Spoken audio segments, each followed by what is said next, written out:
Meron po akong tips para sa inyo mga mommies para hindi magtuloy-tuloy sa pulmonya si baby once inubo. Pero ika-categorize po itong video na to into 2. Para ito sa mga baby na hindi pa inuubo at para sa mga baby na inuubo na. Una sa lahat, define ko muna kung ano nga ba ang pulmonya or pneumonia. Ang pneumonia ay isang infection sa baga. Ibig sabihin, meron ng bacteria or viral infection or parasite din na nasa baga na ni baby. Kaya yung mga symptoms nito, hirap huminga, inuubo, nilalagnat, mabilis ang paghinga. Sa first category ko, yung mga wala pang ubo. Katulad lamang ito ng mga nakaraang video ko kung paano maging healthy si baby. Kung ano yung mga tips ko para maging sickness-free siya, walang sakit. Straight to the point, paano nga ba iiwasan na ubuhin si baby? First, exclusive breastfeeding dapat siya from newborn hanggang 6 months of life. Kung maaari lamang, exclusive talaga, walang formula milk, walang water, yung gatas mo lang mami. Dahil napakadaming antibodies ang pwedeng ma-receive ni baby, vitamins, minerals, lahat. Most of my patients na na-admit as pneumonia, ang gatas po nila hindi breastfeeding. Sa mga breastfed naman na na-admit, very rare lang, siguro out of 10 na mga na-admit, may isa doon na breastfeeding. Pero at least, di ba, kung breastfeeding si baby, mababa lang ang chance niyang ma-admit para sa pulmonya. Number 2 tip, updated dapat ang vaccine ni baby. Ang mga vaccine ni baby na covered ang pneumonia is yung Haemophilus influenza type B na nasa Penta or 6-in-1 na binibigay sa health center or sa pediatric. Yung pneumococcal vaccine or yung PCV or yung Prevnar 13 na binibigay din sa health center.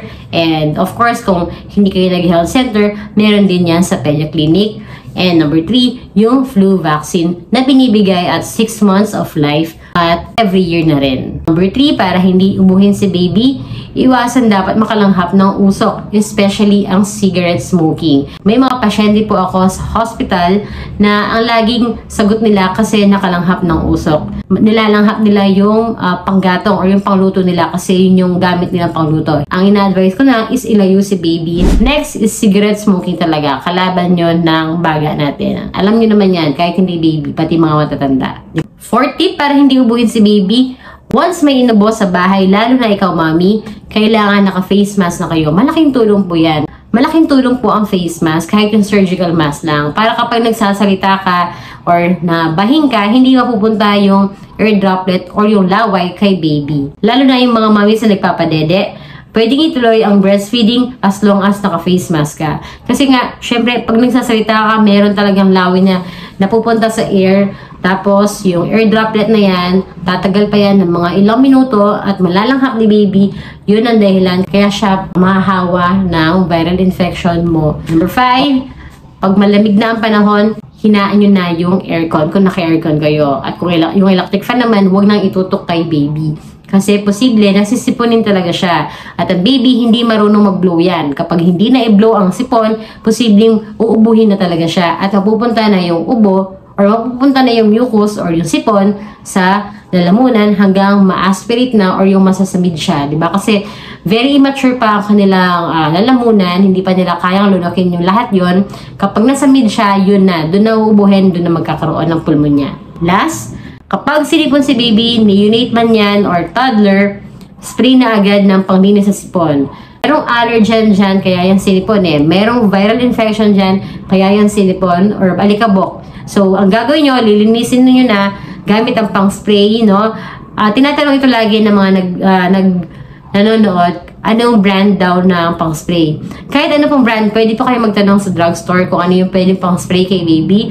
No, usually, sodium chloride nasal drops yan or sodium chloride nasal spray. In that way, kapag nalinis na yung ilong ni baby, mas-shorten na lang yung duration ng sipon, hindi na siya uubuhin. So, mahirap ba? Mahirap bang gilan ang ubo at sipon? Mahirap bang gilan ang pulmonya? Ang pulmonya, oo. Pero ang ubo at sipon, alam nyo ba na talagang uubuhin at uubuhin si baby in his or her first 2-3 years of life? That's according to AAP or according yan sa mga binabasa namin sa libro. Mga babies na hindi sinisipon or inuubo, 1-year-old na sila, swerte po sila. Ang galing. Ang galing po ng immune system nila. Pero yun nga, Kung nahihirapan po kayo ditong pigilan ang ubo at sipon ni baby, okay lang yun. Basta ang mapipigilan po natin or ang aagapan natin ang mag-develop ng pneumonia si baby, lalo na yung ma-admit sila sa hospital. The second category of this video, yung mga babies na inubo na. So, paano natin iiwasan na magdire-diretso siyang magpulmonya? So, ito yung lagi kong sinasabi sa clinic ko, aagapan na po natin na ma-admit si baby or yung magkaroon siya ng sipon sa baga. Number 1, yung last kong sinabi dun sa first category ko, kapag sinupo na si baby, spray agad para maiwasan natin mag-ubo si baby at hindi na dumiretso sa pulmonya. Number 2, kapag inubo si baby, ito para to, lalo na para to sa mga 2 years old below, pwede tayong magpausok. Pwede namang bilhin ang pausok or gamot na pausok sa drugstore. So, pwede po kayong mag-start ng nebulization para guminhawa po yung pakiramdam or guminhawa po yung paghinga ni baby, lumaki po yung mga daanan ng hangin para hindi siya mahirapang huminga kung may namumuong plema sa lalamunan or sa bronchioles. So, pwede kayong magpausok ng plain NSS or yung tubig na may asin, pero mas maganda yung plain NSS para calculated po yung sodium chloride na nasa tubig. Pwede rin gamot yung salbutamol, lalo na kung meron kayong lahing asthma. Plus, pag nagpapausok, kailangan tinatapik nyo sa likod para yung plema is maakyat yan tapos ilalabas na ni baby. Okay lang na malunok niya yung plema. 3, water therapy. Nakakatulong po ang tubig sa ubo at sipon ni baby. Number 4, my favorite advice, good sleep. So, iwas ang puyat at kailangan may afternoon sleep siya. Dahil yun nga, paulit-ulit kong sinasabi sa inyo to, nagre-recharge po ang katawan ni baby kapag siya ay tulog. So, gamot din po yun. Gamot din po ang tulog. Kaya hayaan niyo po matulog si baby. Huwag po siyang magpuyat.